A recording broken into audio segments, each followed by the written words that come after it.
Tienes una hoja y un lápiz, apunta esta fecha, 31 de marzo. Es el plazo máximo para realizar tu registro nacional de bases de datos.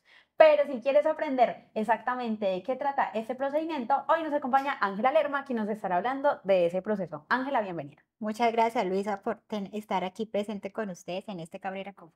Recuerden que esta es una edición especial donde abordaremos el tema de registro porque estamos próximos a realizar este procedimiento y tenemos muchísimas dudas. Hablemos un poquito de contexto. Exactamente en qué consiste el procedimiento de registro nacional de base de datos. Listo. El Registro Nacional de Base de Datos, según la Superintendencia de Industria y Comercio, es el directorio de todas las bases de datos que están sujetas a tratamiento que operan en el país. Ujú. Este Registro Nacional de Base de Datos tiene sus beneficios, o bueno, tiene sus influencias positivas en una organización. Veamos algunas de ellas. Por ejemplo, primero, proteger la información de los datos personales que gestiona toda la operación de una compañía. Implementar también una metodología que contribuya al buen gobierno de los datos. Además, también a mitigar el riesgo judicial que puede implicar sanciones o multas por algún incumplimiento legal que esté cubierto con la ley 1581. Bueno, después de tener como esa claridad en cuanto al proceso de registro, hablemos sobre los datos relevantes. ¿Cuál es esa información privilegiada o clave que deben tener en cuenta las personas al momento de realizar este procedimiento? Bueno, el medio de aplicación para el RNBD son las bases de datos que contienen datos personales. Ujú. Pero entonces miremos un poco qué es un dato personal. Un dato personal es todo lo que nos identifica como personas, como por ejemplo el nombre, el apellido, el número de cédula, el número de contacto, la ubicación personal.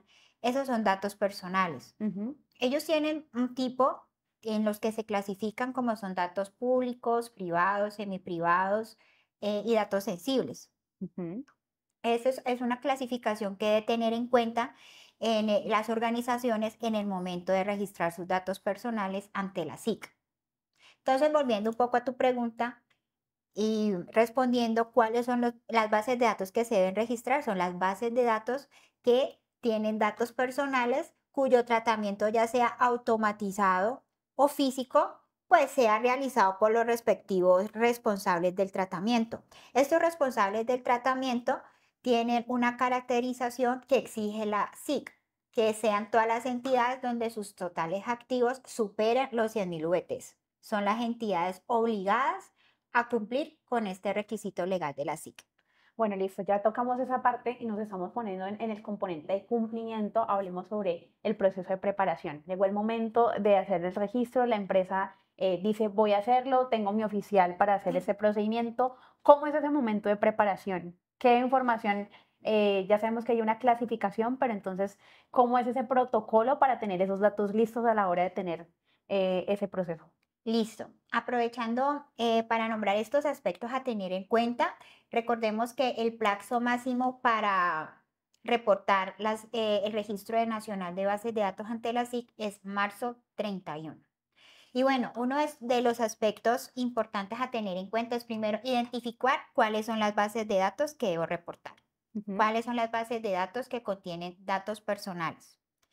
Identificar la política de tratamiento de datos. Es importante que las compañías tengan definida la política de tratamiento de datos personales, implicando todas las directrices, actividades y procedimientos que se tienen en cuenta para tratar los datos que tienen encargados los responsables dentro de la compañía. Tener en cuenta cuáles son las medidas de seguridad que tienen las bases de datos. ¿Cuáles son esas medidas de seguridad? Las contraseñas, cómo tengo resguardada mi información, eh, la segregación de funciones en el acceso a los datos personales. Esas son algunas pues, de las medidas de seguridad que debemos tener en cuenta. Otra medida que debemos tener en cuenta son los canales de atención en materia de protección de datos personales. Entonces, por ejemplo, un cliente no quiere que le sigan mandando correos acerca de mercadeo, publicidad. Ese cliente está en todo su derecho, por medio de ese canal de atención, reportar o no autorizar más el tratamiento de su dato personal. Aprovechando este punto, queremos invitarlos a ustedes que nos están viendo en el otro lado de la pantalla, que nos sigan en nuestro grupo de PKF Cabrera Tecnología. Cada 8 días, bueno, día lunes y viernes, estamos detallando estos aspectos a tener en cuenta en el momento de realizar nuestro Registro Nacional de Base de Datos. Exacto, ese es como el proceso de preparación. Recuerden que este grupo es un grupo de estudio totalmente gratuito, abierto y disponible a todos ustedes a través de nuestro canal de LinkedIn. Así que si usted desea ser parte, puede escribirnos un mensaje al inbox en cualquiera de nuestras redes sociales. Nosotros les enviaremos el enlace y pueden estar en esta comunidad. Recuerden, esta comunidad es totalmente gratis. Ustedes pueden poner dentro de esta material de estudio, preguntas de debate, análisis. Nuestra intención con esto es que ustedes tengan acceso a una comunidad mucho más fortalecida y consciente con relación al manejo de la información y todo el componente tecnológico.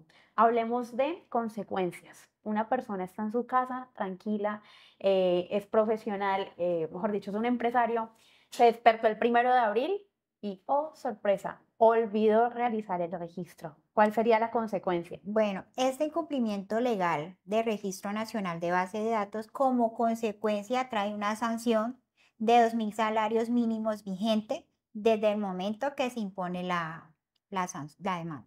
Entonces, por eso es importante, volvemos a recordar la fecha de plazo, el 31 de marzo, cumplir con el Registro Nacional de Bases de Datos.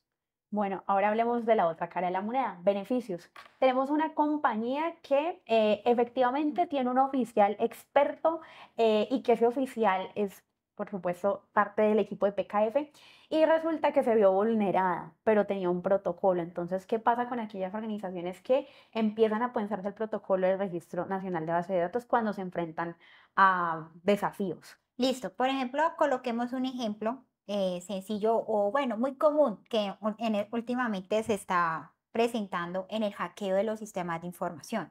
Si Ujú. una compañía tiene un hackeo en un sistema de información, primeramente con el apoyo del oficial de protección de datos personales, el primer paso es reportar ese incidente ante la SIC con todas las evidencias que están implicados en ese incidente.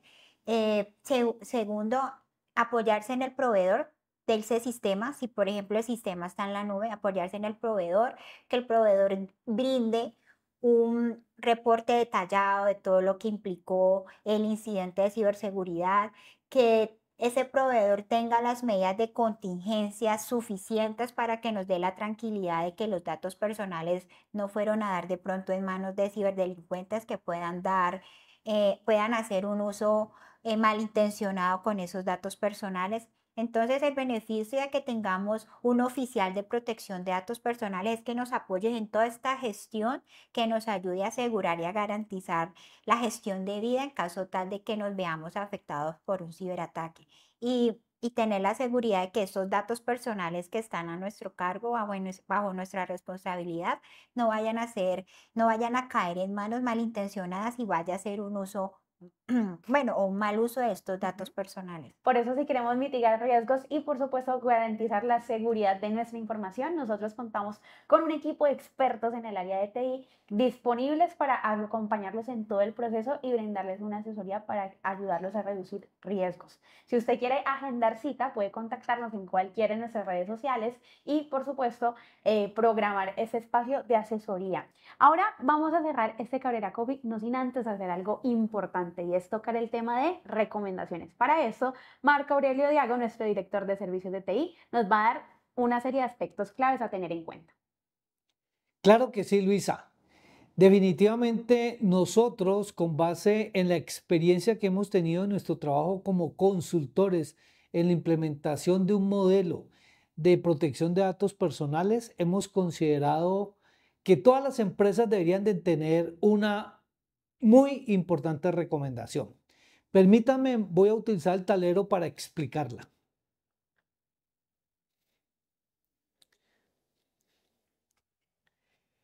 Nosotros hemos considerado con base en esa experiencia que las organizaciones, no importa el tamaño, deberían de implementar un modelo de seguridad de la información. ese modelo de seguridad de la información debería estar o debe estar soportado o fundamentado en el CERN, porque cualquier modelo, yo puedo traer la mejor tecnología, yo puedo traer los mejores equipos, yo puedo traer lo mejor de lo mejor, pero si el ser humano no apropia esa tecnología, no está dispuesto a cambiar, pues vamos a correr unos riesgos muy altos que esa tecnología que estemos implementando, los equipos y todo lo demás que estemos haciendo, pues no cumpla los objetivos y no logremos cumplir con las expectativas. Por lo tanto, ese modelo debe estar soportado en el CERN. Y nosotros nos hemos inventado una triada, que esa triada tiene los siguientes componentes. El primero, que ese ser humano que hace parte del modelo de seguridad de la información sea consciente. ¿Qué significa ser consciente? Que esa persona tenga claro cuál es el rol que juega en el modelo de seguridad de la información, pero que apropie ese rol, ¿sí? Lo segundo, que además de que sea consciente, también sea sensible. Al ser sensible, estamos hablando de que esa persona ya sabe cuál es el rol que tiene en el modelo de seguridad de la información y es sensible, es decir, a mí también me toca. Es decir, como a veces pasa que algunas personas dicen, no, es que eso no tiene que ver conmigo. Y resulta que el modelo de seguridad de la información tiene tres componentes: el componente jurídico, el componente de tecnología y el componente de operativo, ¿sí? Entonces, dentro de eso, nosotros tenemos que buscar que el ser humano que hace parte del modelo sea sensible. Y finalmente, el tercer componente es que sea digital. ¿Eso qué quiere decir? Que nosotros los seres humanos debemos de entender que la tecnología llegó, la tecnología nos acompaña, la tecnología, es decir, en otras palabras, muchas de las actividades que nosotros hacemos hoy en día dependen de tecnología. Entonces, debemos de apropiarla. Por lo tanto, cuando somos digitales, somos sensibles, somos conscientes, estamos trabajando nuestra forma de pensar, que es lo que se llama el mindset digital. Y cuando estamos cambiando eso, pues estamos construyendo o implementando un modelo de seguridad de la información que me va a permitir cumplir con todos los estándares y con toda la normatividad, ¿sí? Por eso, Luisa, la mejor recomendación que nosotros podemos hacer es que ese modelo de seguridad esté soportado en el CERN. Por lo tanto, si ustedes, los que están allá conectados y los que van a ver este video posteriormente, quieren profundizar un poco más de esta triada, pues entren a nuestras redes, contáctenos, que nosotros tenemos un modelo de consultoría que les puede ayudar para que en su empresa podamos implementar un modelo de seguridad de la información mucho más orientado al ser humano. Muchas gracias y nos vemos en el próximo Cabrera Coffee.